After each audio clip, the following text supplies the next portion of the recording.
नमस्कार। एक बार पुनः मैं कृष्णानंद तिवारी हिंदी अध्यापन कार्य में आपका अभिनंदन करता हूँ।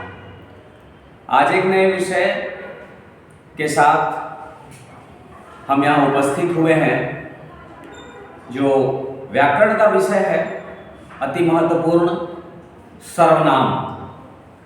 जानने समझने और पढ़ने का प्रयास करते हैं सर्वनाम को। ध्यान से इस पर आप अपना मन लगाएं। थोड़ी देर में सर्वनाम आपको इतना आसान लगने लगेगा, इतना इजी लगने लगेगा कि आप सर्वनाम के किसी भी अभ्यास को आसानी से हल कर सकते हैं। देखिए इधर मैं एक वाक्य लिख रहा हूं। राम एक लड़का है, और दूसरा वाक्य मैं लिख रहा हूं, वह बाजार जा रहा है। इससे पूर्व की कक्षाओं में हमने संज्ञा जाना था कि किसी व्यक्ति, वस्तु, स्थान या जानवर के नाम को संज्ञा कहते हैं। फिर मैं एक बार दोहरा रहा हूं, किसी व्यक्ति, वस्तु, स्थान, जानवर या भाव के नाम को संज्ञा कहते हैं। तो जैसा कि यहां स्पष्ट है, यह जो राम है यह क्या है? संज्ञा है। यह संज्ञा है। अब इस संज्ञा शब्द के लिए जब हमने दूसरा वाक्य लिखा तो पहले वाक्य में लिखा राम एक लड़का है, और दूसरे वाक्य में हमने लिखा कि वह बाजार जा रहा है। तो प्रश्न उठता है कि कौन बाजार जा रहा है भाई? तो ऐसे में उत्तर आता है वह बाजार जा रहा है। तो ये वह शब्द किसके लिए आया? तो ये वह शब्द राम के लिए आया। ठीक है, वह शब्द किसके लिए आया? राम के लिए आया। तो व्याकरणिक परिभाषा की ओर चले कि वे शब्द जो संज्ञा के स्थान में प्रयुक्त किए जाएं, या वे शब्द जो संज्ञा के बदले प्रयोग में लाए जाएं, उन्हें सर्वनाम कहते हैं।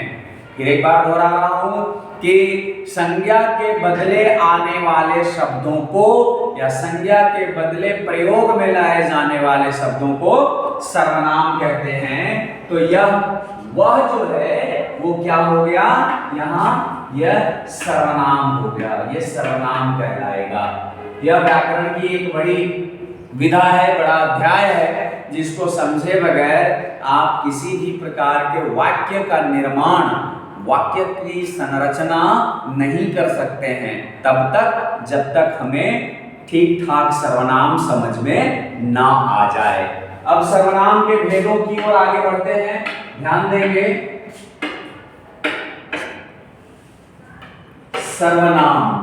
सर्वनाम के मुख्य 6 भेद बताए गए हैं। ध्यान देंगे, 6 भेद। पहला है पुरुषवाचक सर्वनाम,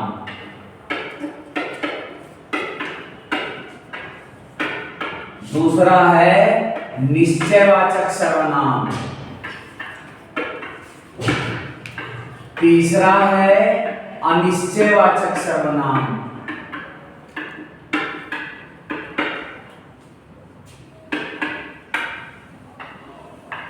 चौथा है 3 हो गया संबंधवाचक सर्वनाम,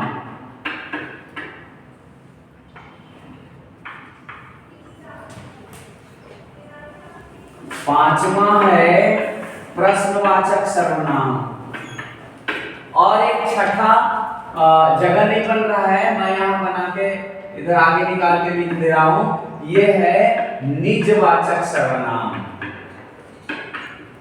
निजवाचक सर्वनाम ये है सर्वनाम का एक डायग्राम, जिसके माध्यम से सर्वनाम के 6 भेदों के बारे में हम बड़ी आसानी से समझ सकते हैं, जान सकते हैं। समझने योग्य एकदम सीधा कॉन्सेप्ट पहले तैयार करिए सर्वनाम के लिए कि किसी भी वाक्य में जब किसी संज्ञा को प्रयोग में लाया जाएगा, हम जानते हैं कि संज्ञा अर्थात कर्ता, तो और कर्ता अर्थात संज्ञा, तो जब किसी प्रकार का कार्य कर्ता द्वारा किया जाता है तो उसमें कोई ना कोई संज्ञा या सर्वनाम होता है। तो जब संज्ञा के बदले अगले वाक्य में किसी सर्वनाम का प्रयोग कर दिया जाए, ये ना कहकर कि राम वनवास को गए, बल्कि मैं यदि ऐसा कहूं कि अयोध्या के राजा राम हैं और वो वनवास चले गए, तो कौन वनवास चलेगा भाई? वो कौन वनवास चले गए? तो पहले वाक्य में जो संज्ञा प्रयुक्त हुआ है उसके लिए सर्वनाम का उपयोग होगा, तो वो अर्थात वह किसके लिए प्रयोग में लाया गया? संज्ञा। संज्ञा कौन था? राम संज्ञा था वहां। तो इस प्रकार से पुरुषवाचक सर्वनाम, निश्चयवाचक सर्वनाम, अनिश्चयवाचक सर्वनाम, संबंधवाचक सर्वनाम, प्रश्नवाचक सर्वनाम और निजवाचक सर्वनाम। सर्वनाम के कुल कितने भेद? 6 भेद बताए गए हैं।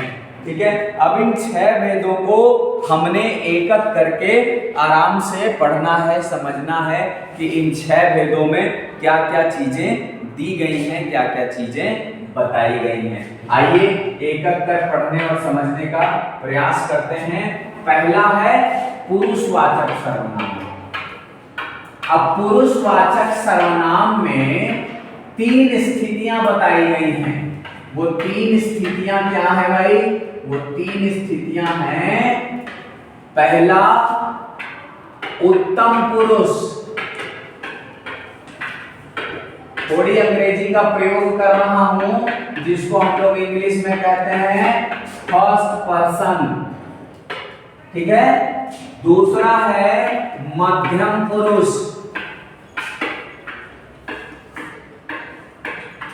ठीक है, जिसको इंग्लिश में कहते हैं सेकंड पर्सन। ठीक है, और तीसरा है अन्य पुरुष। ध्यान देंगे इधर, अन्य पुरुष। ये अन्य पुरुष को हम लोग कहते हैं इंग्लिश में थर्ड पर्सन। ठीक है, अब ध्यान देकर समझिए कि फर्स्ट पर्सन, सेकंड पर्सन और थर्ड पर्सन क्या है।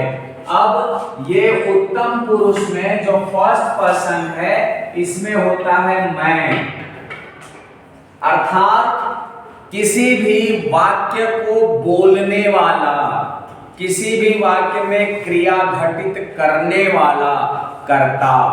ठीक है, ये मैं। मध्यम पुरुष में तुम और अन्य पुरुष में वह। समझ गए? इसमें अन्य पुरुष में, ये मध्यम पुरुष में, ये उत्तम पुरुष में। अर्थात कि जो उत्तम पुरुष है वो वक्ता होता है। वक्ता अर्थात क्रिया घटित करने वाला, बोलने वाला। जो सुनने वाला होता है वो होता है मध्यम पुरुष, सेकंड पर्सन। और थर्ड पर्सन किसी तीसरे व्यक्ति के बारे में जब बात करी जाए तो वह थर्ड पर्सन होता है, जिसे हिंदी में अन्य पुरुष कहते हैं। उदाहरणार्थ मैं एक वाक्य की चर्चा किए देता हूं, उस वाक्य को जरा आप ध्यान से समझें। मैं कह रहा हूं शिक्षक ने छात्रों से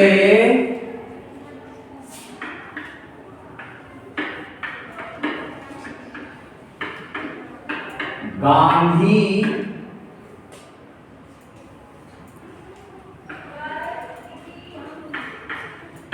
शिक्षक ने छात्रों को गांधी की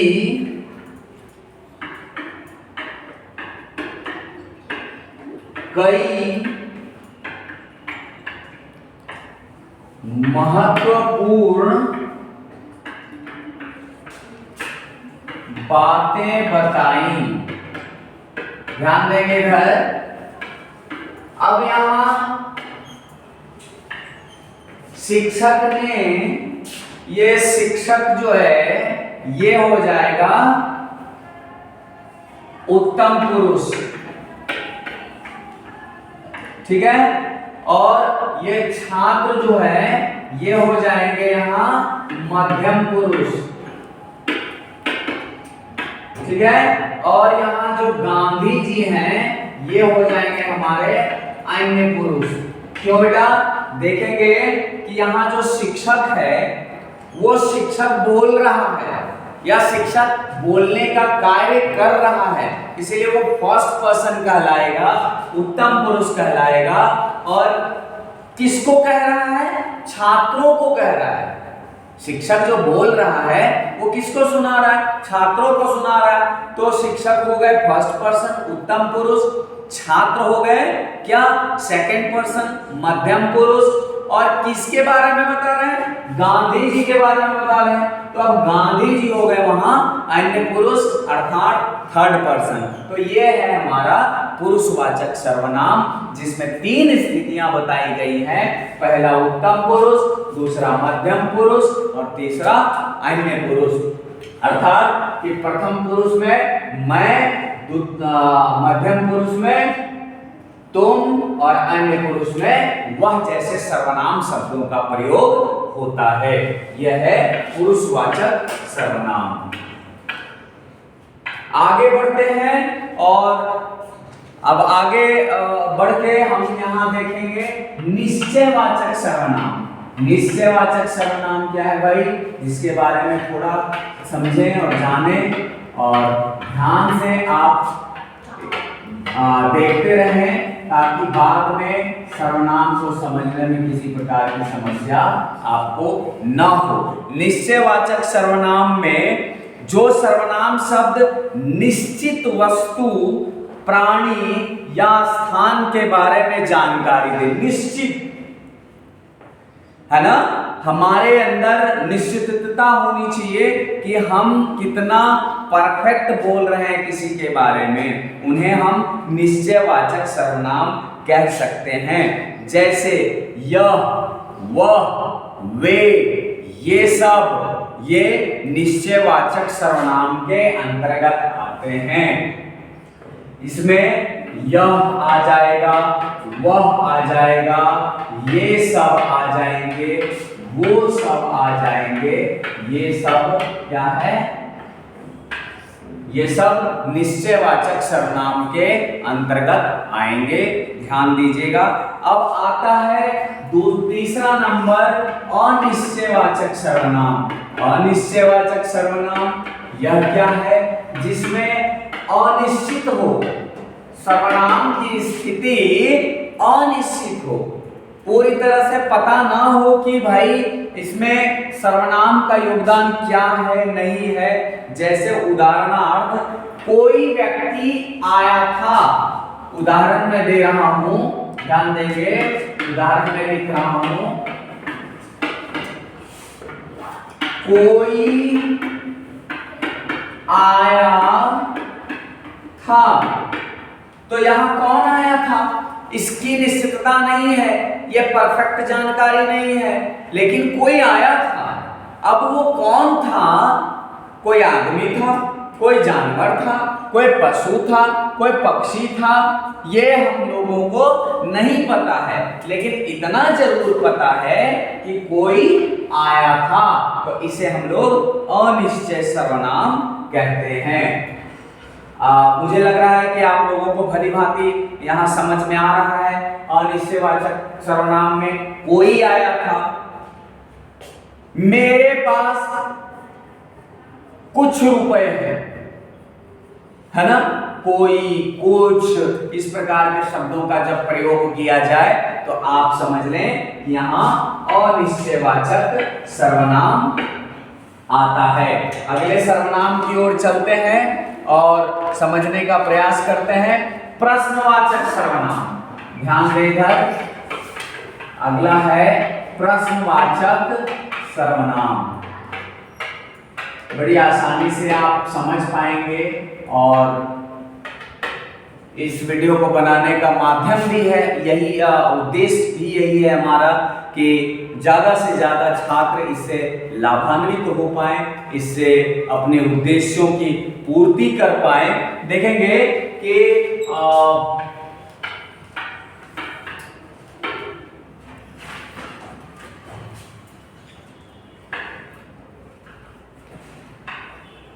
दरवाजे पर कौन खड़ा है, दरवाजे पर यह कौन खड़ा है। तो ये जो कौन है यह है प्रश्नवाचक सर्वनाम, इसे हम लोग प्रश्नवाचक सर्वनाम के नाम से जानते हैं। अर्थात स्पष्ट है कि जब भी वाक्य में किसी प्रकार के प्रश्न का निर्माण हो जाए, जिसको इंग्लिश में हम लोग अंग्रेजी में क्वेश्चन कहते हैं, यदि किसी प्रकार के क्वेश्चन का निर्माण हो जाए तो हम लोग उसे प्रश्नवाचक सर्वनाम की श्रेणी में रख सकते हैं या समझ सकते हैं। बहुत आसानी से आप समझने का प्रयास करेंगे। अगला है संबंधवाचक सर्वनाम, संबंधवाचक सर्वनाम। ध्यान देंगे, वाक्य में यदि, पहले मैं लिख देता हूं एक उदाहरण, जो आया है वह जाएगा। ध्यान देंगे इस वाक्य में जो और वह दो वाक्य होंगे। एक ही वाक्य में एक ऐसा सेंटेंस, एक ऐसा वाक्य जिसमें दो मुख्य रूप से कर्ता होंगे और दोनों का संबंध आपस में जुड़ा हुआ होगा, दोनों की क्रियाओं का संबंध आपस में जुड़ा होगा, तो वहां आप संबंधवाचक सर्वनाम निरूपित कर सकते हैं। जैसे जो आया है वह जाएगा, तो भैया जाएगा कौन? जो आया है। निश्चित सी बात है कि जाएगा कौन? जो आया है वही ना जाएगा, क्या स्पेशल तो कोई नहीं चला जाएगा। तो यहां वह सर्वनाम शब्द जो है इसका सीधा संबंध जो के साथ लगा हुआ है, अर्थात वह का अस्तित्व किसके साथ है? जो के साथ है, इसलिए ये संबंधवाचक सर्वनाम कहलाता है। आगे बढ़ते हैं और आगे बढ़ने के क्रम में बस एक और सर्वनाम बचा है जिसका नाम है निजवाचक सर्वनाम। निजवाचक सर्वनाम। निजवाचक सर्वनाम में याद रखें कि उदाहरणार्थ स्वयं, आप ही या खुद, इस प्रकार के शब्दों का प्रयोग हम लोग करते हैं। जैसे उदाहरण के माध्यम से यदि समझने का प्रयास करेंगे तो मोहन अपना कार्य स्वयं करेगा। ध्यान दें, यहां मोहन अपना कार्य स्वयं करेगा।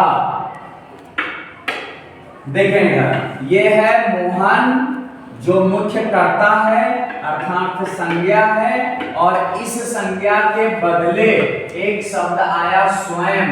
ये है आपका सर्वनाम जिसको हम लोग निजवाचक सर्वनाम कहते हैं। और ये सर्वनाम किसके बदले आया? इस संज्ञा के बदले आया, तो इसीलिए इसे निजवाचक सर्वनाम की श्रेणी में हम रख सकते हैं। तो इस प्रकार मैंने आज आपको बताने और समझाने का प्रयास किया कि सर्वनाम का अध्ययन हम कैसे कर सकते हैं। सर्वनाम वे शब्द जो किसी संज्ञा के बदले प्रयुक्त हो या वैसे शब्द जिन्हें संज्ञा के स्थान पर लाया जाए उन्हें सर्वनाम कहते हैं। सर्वनाम के 6 भेद होते हैं। पहला पुरुषवाचक। पुरुषवाचक सर्वनाम में 3 स्थितियां हैं। कौन कौन से? उत्तम पुरुष, मध्यम पुरुष और अन्य पुरुष। दूसरा सर्वनाम निश्चयवाचक सर्वनाम, तीसरा सर्वनाम अनिश्चयवाचक सर्वनाम, चौथा सर्वनाम प्रश्नवाचक, पांचवा संबंधवाचक और छठा निजवाचक सर्वनाम। आशा व उम्मीद करता हूं कि मेरा यह वीडियो आपको जरूर पसंद आया होगा। फिर मिलेंगे अगली बार एक नए अध्याय, एक नए टॉपिक, एक नए चैप्टर के साथ। तब तक के लिए धन्यवाद।